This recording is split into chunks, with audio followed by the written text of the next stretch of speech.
Welcome to my channel Islam Lovers.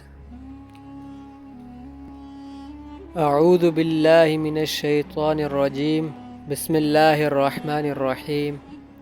شروع کرتا ہوں اللہ تعالیٰ کے نام سے جو بڑا مہربان نہایت رحم کرنے والا ہے. آج ہم آپ کو ایسی شخصیت کا واقعہ بیان کریں گے کہ جس کے لیے اس کائنات کو بنایا گیا، یعنی حضور پاک صلی اللہ علیہ وسلم. آپ صلی اللہ علیہ وسلم کی ولادت سے پہلے برکات کا ظہور.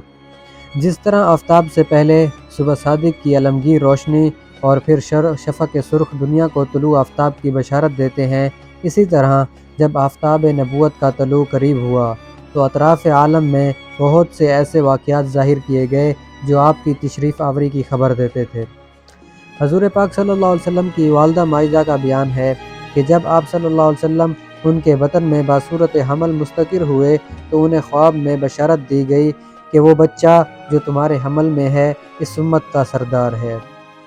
جب وہ پیدا ہوں تو تم دعا یوں کرنا: میں ان کو اللہ کی پناہ میں دیتی ہوں، اور ان کا نام محمد صلی اللہ علیہ وسلم رکھنا.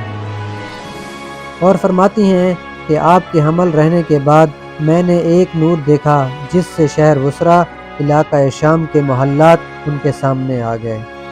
اور فرماتی ہیں کہ میں نے کسی عورت کو کوئی حمل نہیں دیکھا جو آپ سے زیادہ آسان ہو، یعنی ایام حمل میں جو متلی یا سستی وغیرہ عموماً عورتوں کو رہتی ہے وہ کچھ بھی نہیں تھی، مجھے پیش نہیں آئی. ان کے علاوہ اور بہت سے واقعات رونما ہوئے جن کا اس مختصر سی ویڈیو میں ذکر کرنا دشوار ہے.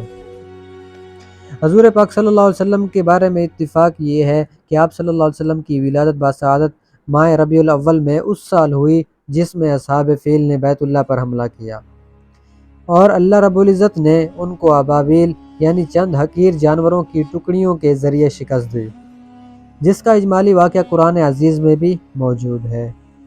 اور در حقیقت واقعہ فیل میں بھی آپ صلی اللہ علیہ وسلم کی ولادت بسعادت کی برکات کا مقدمہ تھا. جائے ولادت وہ مکان ہے جو بعد میں حجاج کے بھائی محمد بن یوسف کے ہاتھ میں آیا تھا. بعض مورخین نے لکھا ہے کہ واقعہ فیل 20 اپریل 571 میں ہوا، جس سے معلوم ہوا کہ آپ صلی اللہ علیہ وسلم کی پیدائش حضرت عیسیٰ علیہ السلام کی پیدائش سے 571 سال بعد ہوئی. امام حدیث ابن عساکر نے دنیا کی تاریخ اس طرح لکھی ہے کہ حضرت آدم علیہ السلام اور نوح علیہ السلام کے درمیان 1200 برس کا فاصلہ ہوا، اور حضرت نوح علیہ السلام سے حضرت ابراہیم علیہ السلام تک 1142 سال کا، اور ابراہیم علیہ السلام سے حضرت موسیٰ علیہ السلام تک 565 برس کا، اور موسیٰ علیہ السلام سے داؤد علیہ السلام تک 572، اور داؤد علیہ السلام سے عیسیٰ علیہ السلام تک 1356، اور حضرت عیسیٰ علیہ السلام اور خاتم الانبیاء حضور پاک صلی اللہ علیہ وسلم کے درمیان 600 برس کا فاصلہ گزرا ہے. اس حساب سے ہمارے رسول مقبول صلی اللہ علیہ وسلم تک 5020 سال ہوئے، اور حضرت آدم علیہ السلام کی عمر مشہور قول کے مطابق 40 کم 1000 سال ہوئی ہے. اس لیے حضرت آدم علیہ السلام کے دنیا میں تشریف لانے سے تقریباً 6000 سال بعد یعنی 7ویں ہزار سال میں حضرت خاتم الانبیاء صلی اللہ علیہ وسلم رونق افروز ہوئے. الغرض جس سال اصحاب فیل کا حملہ ہوا اس کے ماہ ربیع الاول کی 12ویں تاریخ روز دوشنبہ دنیا کی عمر میں ایک نرالا دن ہے کہ آج پیدائش عالم کا مقصد لیل و نہار کے انقلاب کی اصلی غرض آدم علیہ السلام اور اولاد آدم کا فخر کشتی نوح کی حفاظت کا راز ابراہیم علیہ السلام کی دعا اور حضرت موسیٰ اور حضرت عیسیٰ علیہ السلام کی پیشین گوئیوں کا مصداق یعنی ہمارے آقائے نامدار محمد الرسول اللہ صلی اللہ علیہ وسلم رونق افروز عالم ہوتے ہیں. ادھر دنیا کے بت قدا میں آفتاب نبوت کا ظہور ہوتا ہے، ادھر ملک فارس کے کسریٰ کے محل میں زلزلہ آتا ہے جس سے اس کے 14 کنگرے گر جاتے ہیں. بحیرہ ساوا یعنی ملک فارس کا ایک دریا دفعتاً خشک ہو جاتا ہے. فارس کے آتش کدا کی وہ آگ جو 1000 سال سے کبھی نہیں بجھی تھی وہ خود بخود سرد ہو جاتی ہے، اور یہ در حقیقت آتش پرستی اور ہر گمراہی کے خاتمے کا اعلان اور فارس اور روم کی سلطنتوں کے زوال کی طرف اشارہ ہے۔ صحیح احادیث میں ہے کہ ولادت کے وقت آپ صلی اللہ علیہ وسلم کی والدہ ماجدہ کے بطن سے ایسا نور ظاہر ہوا کہ جس سے مشرق و مغرب روشن ہو گئے، اور بعض روایت میں ہے کہ آپ زمین پر جلوہ افروز ہوئے تو دونوں ہاتھوں پر سہارا دیے ہوئے تھے، خاک کی مٹھی بھری اور آسمان کی طرف دیکھا۔ آپ صلی اللہ علیہ وسلم ابھی تک پیدا بھی نہیں ہوئے تھے کہ آپ صلی اللہ علیہ وسلم کے والد ماجد عبداللہ کو ان کے والد عبد المطلب نے حکم کیا کہ مدینہ طیبہ سے کھجوریں لائیں۔ عبداللہ آپ کو بصورت حمل چھوڑ کر مدینہ چلے گئے۔ اتفاقاً وہیں ان کی وفات ہو گئی، اور والد کا سایہ پیدائش سے پہلے ہی سر سے اٹھ گیا۔ سب سے پہلے آپ صلی اللہ علیہ وسلم کو آپ کی والدہ ماجدہ نے اور چند روز کے بعد ابو لہب کی کنیز ثوبیہ نے دودھ پلایا۔ اس کے بعد یہ دولت حلیمہ سعدیہ کو نصیب ہوئی۔ شرفائے عرب کی عام عادت تھی کہ بچوں کو دودھ پلانے کے لیے قرب و جوار کے دیہات میں بھیج دیتے تھے، جس سے بچوں کی جسمانی صحت بھی اچھی ہو جاتی اور وہ خالص عربی بھی سیکھ جاتے، اور اسی لیے گاؤں کی عورتیں اکثر شہروں میں شیر خوار بچے لینے کے لیے جایا کرتی تھیں۔ حضرت حلیمہ سعدیہ کا بیان ہے کہ میں طائف سے بنی سعد کی عورتوں کے ہمراہ دودھ پینے والے بچوں کی تلاش میں مکہ کو چلی۔ اس سال قحط تھا، میری گود میں ایک بچہ تھا، مگر فقر و فاقہ کی وجہ سے اتنا دودھ نہ تھا جو اس کو کافی ہو سکے۔ رات بھر وہ بھوک سے تڑپتا تھا اور ہم اس کی وجہ سے بیٹھ کر رات گزارتے تھے۔ ایک اونٹنی بھی ہمارے پاس تھی، مگر اس کے بھی دودھ نہ تھا۔ مکہ کے سفر میں جس دراز گوشت پر سوار تھی وہ بھی اس قدر لاغر تھا کہ سب کے ساتھ نہ چل سکتا تھا۔ ہمراہی بھی اس سے تنگ آ رہے تھے۔ بالآخر مشکل سے یہ سفر طے ہوا۔ مکہ پہنچے تو رسول اللہ صلی اللہ علیہ وسلم کو جو عورت دیکھتی تھی اور یہ سنتی تھی کہ آپ صلی اللہ علیہ وسلم یتیم ہیں تو کوئی قبول نہ کرتی، کیونکہ زیادہ انعام و اکرام کی توقع نہ تھی۔ ادھر حلیمہ کی قسمت کا ستارہ چمک رہا تھا۔ ان کے دودھ کی کمی ان کے لیے رحمت بن گئی، کیونکہ دودھ کم دیکھ کر کسی نے ان کو اپنا بچہ دینا گوارا نہ کیا۔ حلیمہ فرماتی ہیں کہ میں نے اپنے شوہر سے کہا کہ یہ تو اچھا نہیں معلوم ہوتا کہ خالی ہاتھ واپس ہوں، خالی سے بہتر ہے کہ اس یتیم کو لے چلو۔ شوہر نے منظور کیا اور یہ اس در یتیم کو لے آئیں، جس سے آمنہ اور حلیمہ کے گھر نہیں بلکہ مشرق و مغرب میں اجالا ہونے والا تھا۔ اللہ کا فضل تھا کہ حلیمہ کی قسمت جاگی اور سرور کائنات صلی اللہ علیہ وسلم ان کی گود میں آ گئے۔ فرود گاہ پر لا کر دودھ پلانے بیٹھی تو برکات کا ظہور شروع ہو گیا۔ اس قدر دودھ اترا کہ آپ نے بھی اور آپ کے رضائی بھائی نے بھی خوب سیر ہو کر پیا اور آرام سے سو گئے۔ ادھر اونٹنی کو دیکھا تو اس کے تھن دودھ سے لبریز تھے۔ میرے شوہر نے اس کا دودھ نکالا اور ہم سب نے سیر ہو کر پیا اور رات بھر آرام سے گزاری۔ مدتوں بعد یہ پہلی رات تھی کہ ہم اطمینان کے ساتھ نیند بھر کر سوئے۔ اب تو میرا شوہر بھی کہنے لگا کہ حلیمہ تم تو بڑا ہی مبارک بچہ لائی ہو۔ میں نے کہا کہ مجھے بھی یہی توقع ہے کہ یہ نہایت مبارک لڑکا ہے۔ اس کے بعد ہم مکہ سے روانہ ہوئے۔ میں آپ کو گود میں لے کر اسی دراز گوشت پر سوار ہوئی، مگر اس مرتبہ اللہ کی قدرت کا یہ تماشا دیکھتی ہوں کہ اب وہ اتنا تیز چلتا ہے کہ کسی کی سواری اس کی گرد کو بھی نہیں پہنچتی۔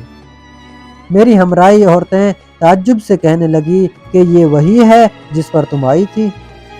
غرض راستہ قطع ہوا، ہم گھر پہنچے، وہاں سخت قحط پڑا ہوا تھا، لیکن میرا گھر میں داخل ہونا تھا اور میری بکریوں کا دودھ تھنوں میں بھر جاتا۔ اب روز میری بکریاں دودھ سے بھری آتی ہیں اور کسی کو ایک قطرہ بھی نہیں ملتا۔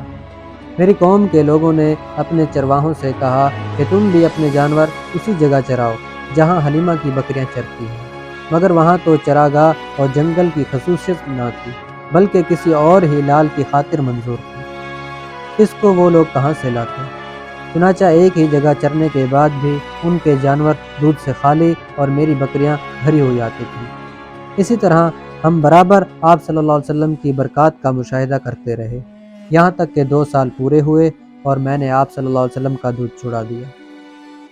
حلیمہ سعدیہ رضی اللہ عنہا کا بیان ہے کہ جس وقت آپ صلی اللہ علیہ وسلم کا دودھ چھڑایا تو یہ کلمات آپ صلی اللہ علیہ وسلم کے زبان پر جاری تھے: اللہ اکبر کبیرہ والحمد للہ حمدن کثیرہ وسبحان اللہ بکرۃ واصیلا۔ یہ آپ کا سب سے پہلا کلام تھا۔ آپ صلی اللہ علیہ وسلم کا نشو و نما اور سب بچوں سے اچھا تھا کہ 2 سال میں اچھے بڑے معلوم ہونے لگے۔ اب ہم حسب قاعدہ آپ صلی اللہ علیہ وسلم کو آپ صلی اللہ علیہ وسلم کی والدہ کے پاس لائے، مگر آپ صلی اللہ علیہ وسلم کی برکات کی وجہ سے آپ صلی اللہ علیہ وسلم کو چھوڑنے کو جی نہ چاہتا تھا۔ اتفاقاً اس سال مکہ میں طاعون پھیل رہا تھا۔ ہم وبا کا بہانہ کر کے پھر آپ صلی اللہ علیہ وسلم کو ساتھ واپس لے آئے۔ آپ صلی اللہ علیہ وسلم ہمارے پاس رہے، باہر نکلتے اور لڑکوں کو کھیلتے ہوئے دیکھتے تھے مگر خود علیحدہ رہتے تھے۔ ایک روز مجھ سے فرمانے لگے کہ میرے دوسرے بھائی دن بھر نظر نہیں آتے، وہ کہاں رہتے ہیں؟ میں نے کہا بکریاں چرانے جاتے ہیں۔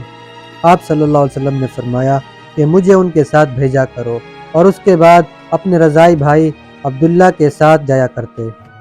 ایک مرتبہ دونوں مواشی میں پھر رہے تھے کہ عبداللہ دوڑتے ہوئے اور کانپتے ہوئے گھر پہنچے اور اپنے باپ سے کہا کہ میرے قریشی بھائی کو 2 سفید کپڑے والے آدمیوں نے پکڑ کر لٹایا اور شکم چاک کر دیا، اور میں ان کو اسی حال میں چھوڑ آیا ہوں۔ ہم دونوں گھبرائے ہوئے جنگل کو دوڑے، دیکھا کہ آپ صلی اللہ علیہ وسلم بیٹھے ہیں مگر رنگ خوف سے متغیر ہے۔ میں نے پوچھا کہ بیٹا کیا بات ہے؟ فرمایا 2 شخص سفید کپڑے پہنے ہوئے آئے اور پیٹ چاک کر کے اس میں سے کچھ ڈھونڈ کر نکالا، معلوم نہیں کیا تھا۔ ہم آپ کو گھر لائے۔ اس کے بعد میں آپ صلی اللہ علیہ وسلم کو ایک کاہن کے پاس لے گئی۔ وہ آپ کو دیکھتے ہی اپنی جگہ سے اٹھا اور آپ صلی اللہ علیہ وسلم کو اپنے سینے پر اٹھا لیا اور چلانا شروع کیا کہ اے آل عرب، دوڑو، جو بلا تم پر ان قریب پہنچنے والی تھی اس کو دفع کرو، جس کی صورت یہ ہے کہ اس لڑکے کو قتل کر دو اور مجھے بھی اس کے ساتھ قتل کر دو، اور اگر تم نے اسے چھوڑ دیا تو یاد رکھو کہ تمہارے دین کو مٹا دے گا اور ایسے مذہب کی طرف تمہیں دعوت دے گا جو تم نے اب تک کبھی نہیں سنا۔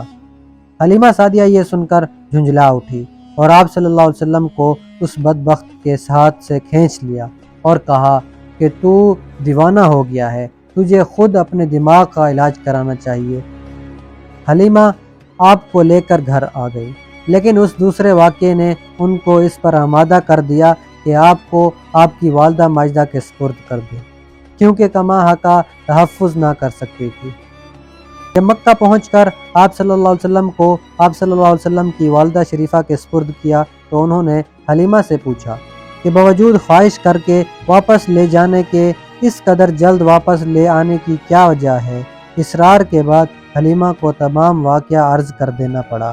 انہوں نے سن کر فرمایا بے شک میرے بیٹے کی ایک خاص نشانی ہے، اور پھر فرمایا کہ ایام حمل اور وقت ولادت کے حیرت انگیز واقعات بھی ان کو سنا دیے۔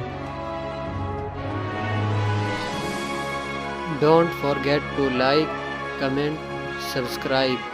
Islam lovers.